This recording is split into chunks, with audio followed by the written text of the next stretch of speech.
Welcome to the deep dive today.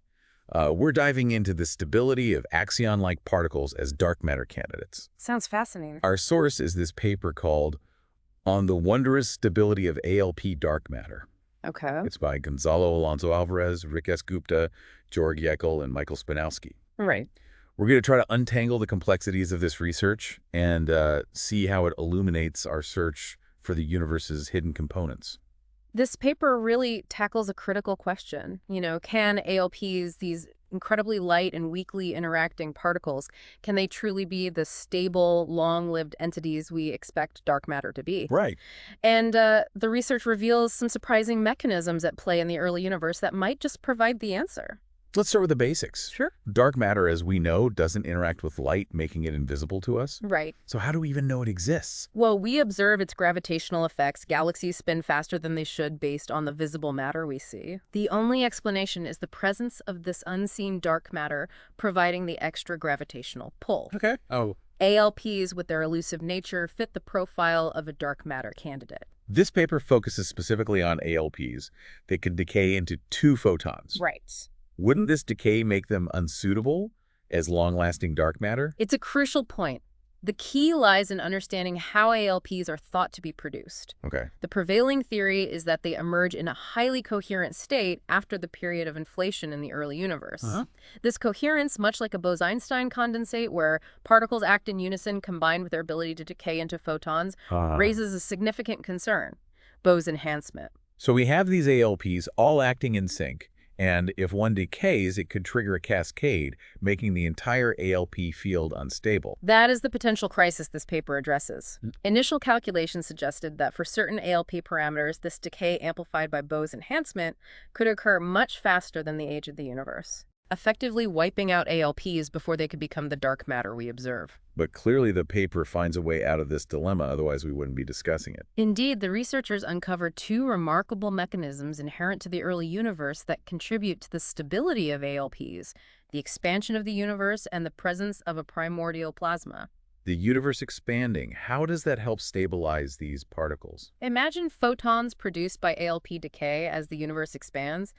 These photons get stretched, their wavelengths increasing, leading to a phenomenon called redshifting. This lowers their energy, pushing them out of the specific energy range required for Bose enhancement. Gotcha. The expanding universe acts as a buffer, preventing the runaway decay of ALPs. So the universe itself helps to keep this decay in check.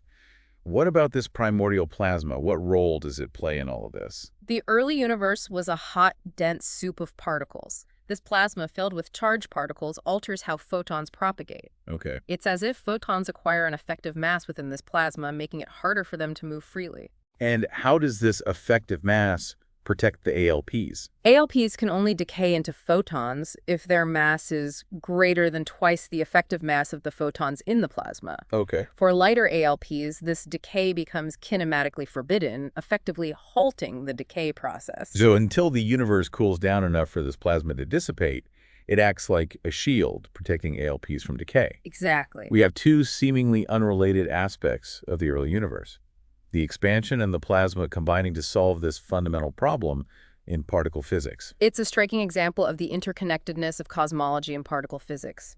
The early universe wasn't merely a random collection of particles, but a dynamic environment shaping the very properties of matter, including dark matter candidates like ALPs. This newfound stability has significant implications for how we search for dark matter. Absolutely. How does this change our approach? It opens up a wide range of parameters that experiments can now explore.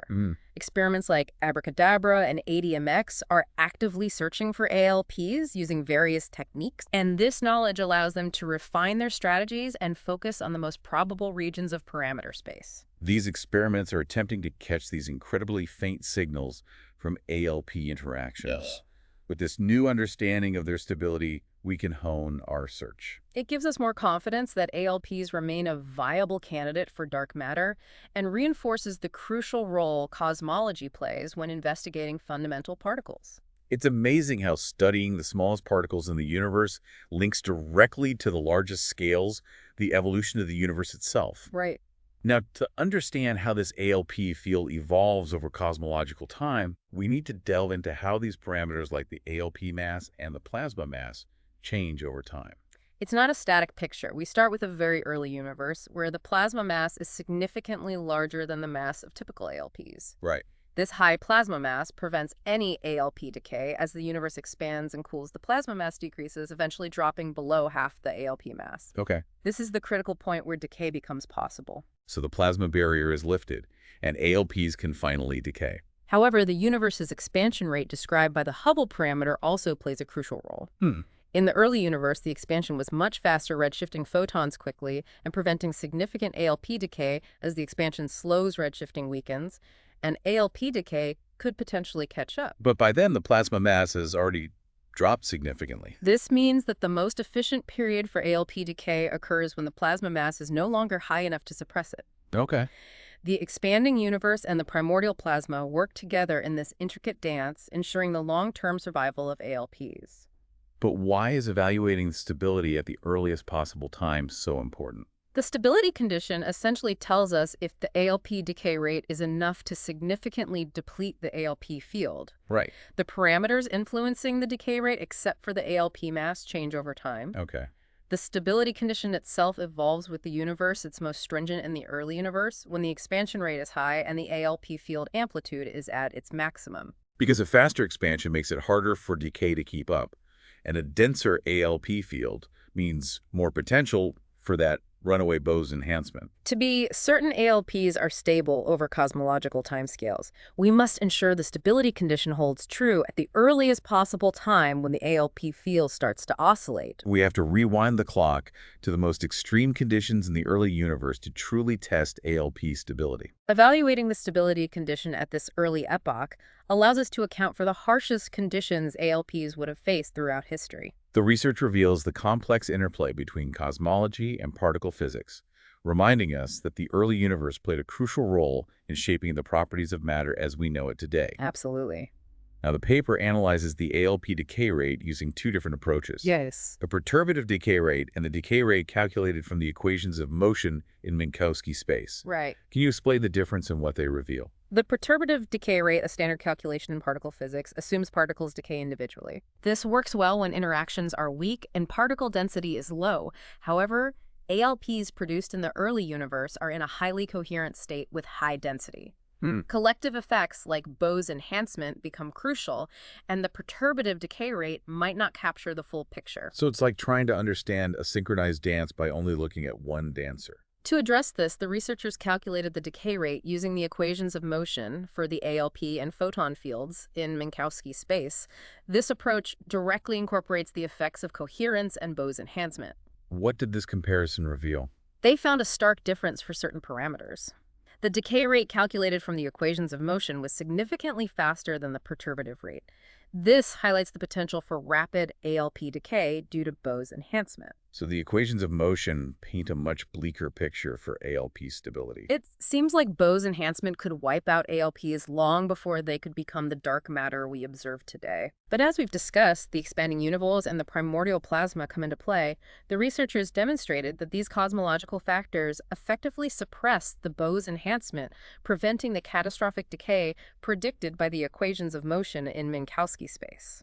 So while the equations of motion are important for understanding the dynamics of ALP decay, we must consider the crucial role cosmology plays. The stability of ALPs emphasizes the need for a holistic approach when studying the fundamental constituents of the universe. Now let's shift our focus to a specific type of ALP, the QCD axion. Good. What makes the QCD axion special, and how does its stability compare to that of more generic ALPs? The QCD axion was initially proposed to solve a problem in the theory of strong interactions known as the strong CP problem. Okay. This problem arises from the fact that the strong force which binds quarks together into protons and neutrons could potentially violate a symmetry called CP symmetry. CP symmetry refers to the combined operations of charge conjugation, which swaps particles with their antiparticles, and parity, which reverses spatial coordinates. Violation of CP symmetry in the strong force would have observable consequences, like a non-zero electric dipole moment for the neutron. However, experiments have found no evidence of this, suggesting that CP violation in the strong force, if it exists, must be extremely small. The strong CP problem questions why this violation is so suppressed. And the QCD axion provides a solution to this problem. The QCD axion, introduced as a new dynamic field, couples to the strong force in a way that effectively cancels out any CP-violating terms. The axion field adjusts itself to minimize CP violation, acting as a self-correcting mechanism. This solution doesn't introduce any new discrepancies with current experimental observations, but how does this relate to dark matter? The QCD axion also possesses the characteristics of a good dark matter candidate. It's very light, interacts weakly with ordinary matter, and would have been produced abundantly in the early universe. So the QCD axion tackles the strong CP problem and could also be dark matter. Does this research confirm its stability? The research confirms that the QCD axion is stable over cosmological timescales. It lives in a restricted region of parameter space compared to more generic ALPs, and this region is naturally protected from the Bose enhancement instability. How so? The QCD axion's coupling to photons is inversely proportional to its decay, constant. This means its coupling is smaller than that of a generic ALP with the same field amplitude. This suppression is enough that the expanding universe alone can prevent the QCD axion from decaying too quickly. The QCD axion enjoys double protection. Its inherent properties suppress Bose enhancement, and the universe's expansion weakens any remaining decay. So this specific type of ALP, initially proposed to solve a problem in the strong force, appears remarkably well suited to be dark matter. It's a testament to the interconnectedness of seemingly disparate areas of physics. While the QCD axion is a compelling candidate, we shouldn't dismiss the possibility of more generic ALPs.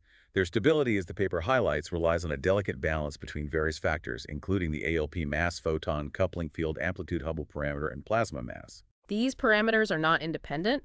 They are linked through the underlying particle physics model and the cosmological history of the universe. So it's a complex web of relationships. This complexity makes it challenging to definitively determine the stability of generic ALPs.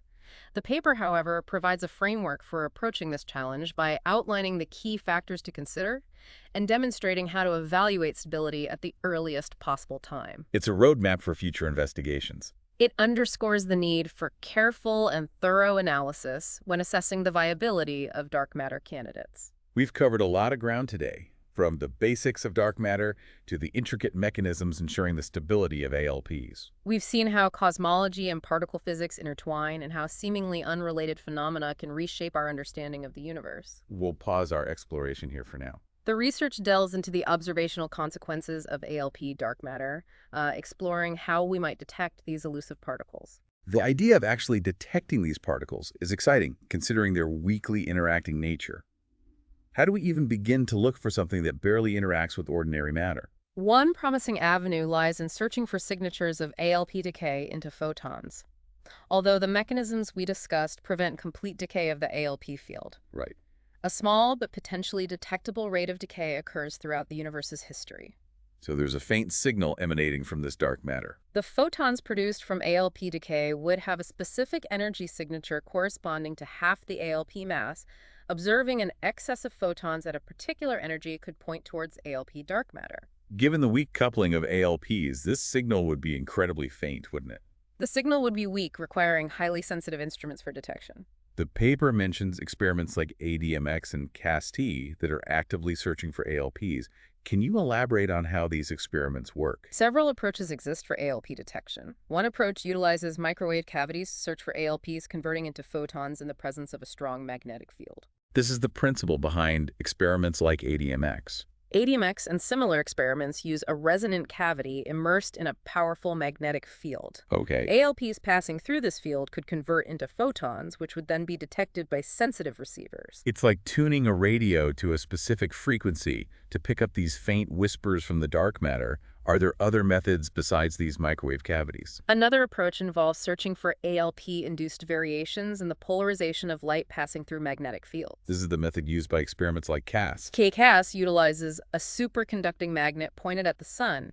If ALPs are produced in the sun's core, they could convert into photons as they pass through this magnet. This conversion would cause a slight change in the polarization of sunlight. We're using the sun as a giant ALP factory. By meticulously measuring the polarization of sunlight, we can search for the subtle fingerprints of ALPs. These experiments are pushing the limits of technology. Developing instruments sensitive enough to detect such weakly interacting particles is a remarkable feat. It speaks to human ingenuity and our pursuit of understanding the universe. With these new insights about ALP stability, we can refine our search strategies focusing on the most promising regions of parameter space. It's a prime example of theoretical and experimental physics working in tandem. The research provides valuable guidance for both theorists and experimentalists. The paper also mentions the possibility of Bose enhancement effects in astrophysical environments. While the cosmological mechanisms prevent widespread Bose enhancement, couldn't there be localized regions where ALP densities are high enough for this effect to become significant? Localized regions with high ALP densities could experience amplified ALP decay. The vicinity of supermassive black holes is one such environment. Supermassive black holes are known for their immense gravitational fields. Could these fields concentrate ALPs, leading to higher densities? That's one possibility. ALPs could also form bound states around black holes, similar to electrons orbiting atomic nuclei. It's like a gravitational atom with ALPs acting as electrons. If the ALP density in these bound states is sufficiently high, it could trigger Bose enhancement of the decay into photons. Okay. This would result in an observable signal, a burst of photons emanating from the black hole. The energy spectrum of these photons would then reveal information about the ALPs themselves. By studying the electromagnetic radiation from black holes, we could gain insights into the properties of dark matter. The formation of Axion stars is another scenario where Bose enhancement could play a significant role. Axion stars are hypothetical objects composed entirely of ALPs bound together by their own gravity. Essentially a giant ball of dark matter. If the density within an Axion star is high enough, it could lead to a runaway process of Bose-enhanced decay. Right. Resulting in a powerful burst of photons. The energy and duration of this burst would depend on the properties of the ALPs. So searching for these distinct bursts of radiation could lead us to Axion stars and provide further clues about the ALPs that form them. The possibility of Bose enhancement in these astrophysical environments adds another layer of complexity to ALP dark matter. It highlights the diverse ways dark matter could manifest in the universe.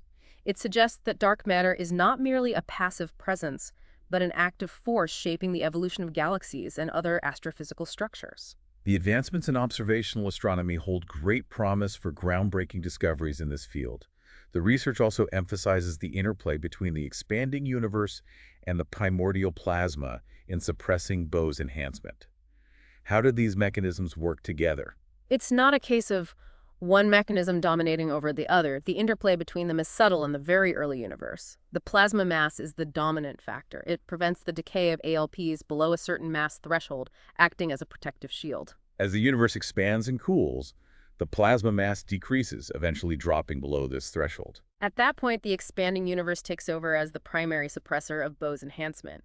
The rapid expansion redshifts photons from ALP decay, pushing them out of the energy range needed for runaway decay. So the expanding universe steps in just as the plasma shield weakens. The transition between these mechanisms is smooth and continuous, ensuring the stability of ALPs throughout the universe's history. Why is evaluating the stability condition at the earliest possible time so crucial? The stability condition determines if the ALP decay rate is sufficient to deplete the ALP field. The parameters influencing this decay rate change over time. Okay. Making the stability condition a dynamic property, this condition is most stringent in the early universe when the expansion rate and ALP field amplitude are at their highest. A faster expansion rate makes it more difficult for decay to deplete the ALP field, and a larger ALP field amplitude increases the likelihood of Bose enhancement. To ensure ALPs remain stable over cosmological timescales, we must confirm the stability condition holds true during these extreme conditions of the early universe when the ALP field begins to oscillate. This evaluation at the earliest possible time serves as a rigorous test of ALP stability. The research demonstrates that ALPs pass this test, confirming their viability as a dark matter candidate. This intricate interplay between cosmology and particle physics underpins the stability of ALPs.